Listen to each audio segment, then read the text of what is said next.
Campfire question.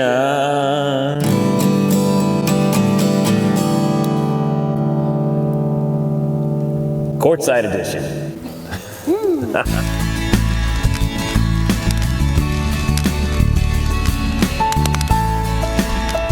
Campfire question, where we answer your questions about life, the universe, and RV camping. RM posted this intriguing question. You said during your video that a lot of people go to Quartzsite for winter. My question is why? No power, no water, no sewer, and desert. I understand going to the desert for a week or two, but for longer than that, I'm not sure what there is to do. What do you do in the desert for weeks at a time? We're talking about Quartzsite, Arizona. Now, Quartzsite is a very popular destination every year for RV travelers from all over North America. Predominantly in the winter time. It's a small town located... It's right on the Arizona-California state line, just off of I-10. So it's about a 2-hour drive west of Phoenix area, something like that. Yeah. And when we say small town, we mean very small.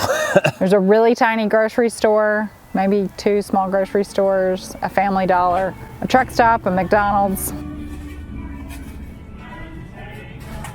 There is a yacht club.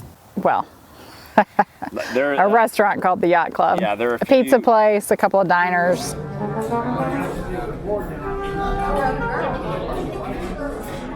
Yeah, and I will say the desert is a desert. It's not the prettiest desert I've ever seen, to be honest. I mean, I've seen some really beautiful desert scenes. I wouldn't say Quartzsite is the most beautiful I've ever seen. No, you're not gonna get there and go, wow. It's a desert. Yeah, it's okay. But I personally kind of like Quartzsite. My wife, maybe not so much. I'm kind of an introvert, first of all. I kind of like that feeling of being off the grid. People go to Quartzsite because you can camp there for free on BLM land for at least 14 days in one spot, and then you could probably move 50 feet over and camp for another 14 days. So you can stay there pretty much as long as you want. It has a very mild winter. So if you're from somewhere up north and you want to get away from the frozen tundra, you can come down to Quartzsite. And the small town, even though it ain't exactly Paris, France, it does have a lot of RV amenities. It's very easy to get fresh water, to get propane, to get the essentials for what you would need to boondock. I mean, ultimately why people go there all winter is because they can camp for free. There is an RV show that happens there, I believe, is it the last 2 weeks of January? Yeah, in non-pandemic years. And it's a big RV show. I mean, lots of vendors come in, and so that brings in a lot of people. We went to that a couple of years ago. Go ahead. Okay. Tastes like chicken. Okay. That's good. Good. And here you go, guys. You can. Is it worth making a special trip just for that? I would say no, personally. I would say maybe yes, if you're in the neighborhood. I really enjoy If you're in the neighborhood, sure. But we've heard from people that are like, oh, we're going to drive down from Michigan. Do I think it's worth that? No. Personally, I wouldn't. She's not a big fan of Quartzsite. It's okay. It's just okay. You know, there's not a lot of dining options. The grocery stores. Hey, there's Silly Owls. Silly Owls is good. Pizza's good. Good. If you want a decent grocery store, you're going to have to drive back into California. It's about a 30-minute drive to that town I can't remember the name of. There's a grocery store. It's not indecent. I would say it's decent. I just said it's okay. It's the absolute basics. Little Debbie oatmeal cream pies, the breakfast of champions. If you want hard liquor, it's got you covered. Because you'll need it in Quartzsite. I mean, honestly, I think when you ask about what there is to do in Quartzsite, the social scene. Yes.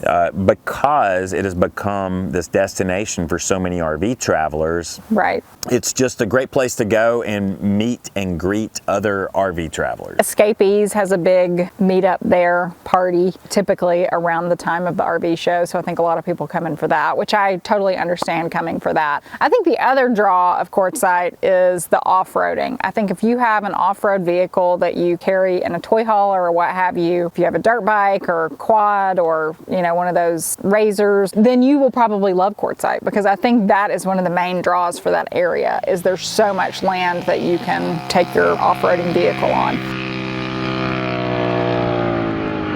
with regard to the social scene, you can gather a bunch of RVs together in one location and park them any way you want. And I believe if you're a nudist, there is a large nudist section there that I've been trying to talk my wife into visiting, because I like to celebrate nature in the company of nude women. I mean, who doesn't? But she's not buying it. Sorry, not my scene. I think there really is a nude I think there is. I think it's about 15 miles outside of town. I mean, I think you definitely have to make some effort to get there. We've heard from some people that have seen it. You know, if that's your thing, go for it. It's not my thing. I don't care to go. And speaking of the nudist area, another thing I like about Quartzsite is you can fly your drone. You want to fly your drone out and just look at interesting sights? We have not flown our drone over the nudist camp. I would not do that. No, thank goodness. That's why I carry binoculars. No, just kidding.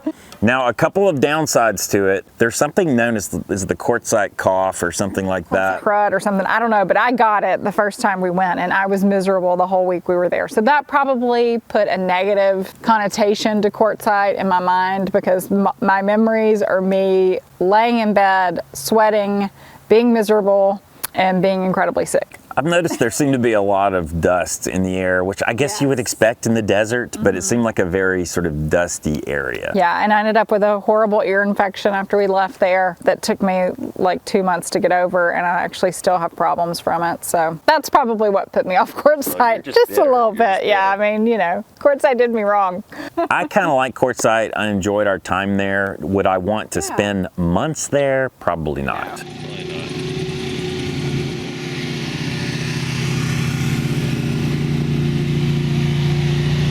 And one other favorite local activity there apparently is gem collecting and stone collecting. Yeah, I think if you're into that, there are a lot of good resources there. I think some people actually make special trips there to purchase gems to make jewelry out of. So if that's your business, then that would be great for you. I don't make jewelry, so that doesn't really appeal to me.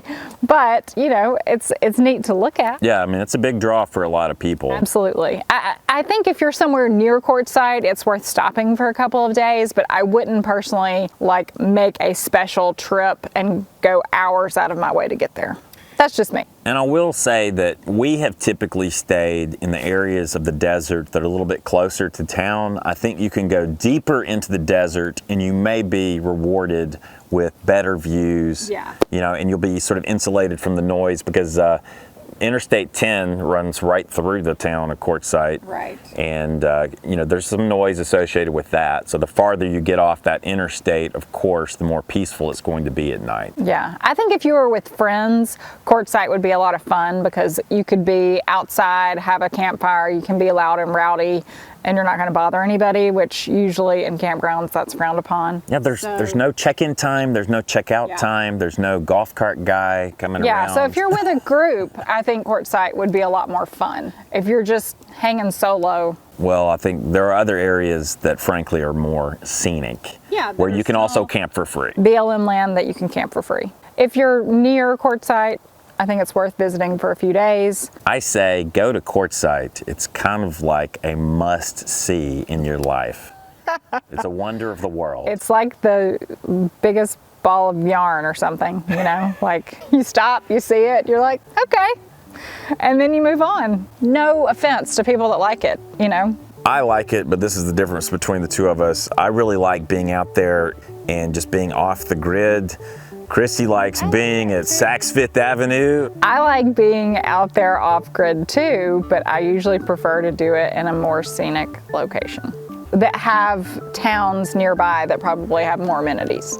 Well, I will say the thing about Quartzsite, it's got the fresh water, it's got the propane, it's got the dump stations. It does. You're gonna have all your support services that you need to exist off the grid for a lengthy period of time. Right. Sorry guys, that's a quick discussion of Quartzsite. Yay or nay? Thumbs up or thumbs down? Yeah, so tell us in the comments, have you been to Quartzsite? Did you love it? Did you hate it? Or are you just sort of like, meh, it's okay. I don't hate it. It's not my destination of choice. No offense to anybody out there. You won't be speaking at the Quartzsite Chamber of Commerce anytime soon. Sorry. you know, the people are nice, and there are some cute little restaurants and stuff that are good. Yeah, check out Silly Owls. And the taco place was good too. Yeah. Sorry guys, what do you think about Quartzsite? Post a comment, let us know, chime in. Quartzsite is probably in full swing right now, full swing pandemic style. Yeah. So hopefully in the future, Quartzsite will be back up and running in full strength. Yep. Until next time, this has been a campfire question on Long Long Honeymoon, the longest running RV channel on the interwebs. If you haven't yet, click that subscribe button down below. Click the like button or give us a thumbs up if you enjoyed this video. And if you have a campfire question, leave it in the comments down below. It might be chosen for a future episode. And until next time, what do we say? We say LOLOHO. LOLOHO. Coming soon on Long Long Honeymoon, we ceramic coated our Airstream at Vinny's North Bay Airstream Repair. Stay tuned for the full scoop on the biggest upgrade we've ever made to our RV exterior.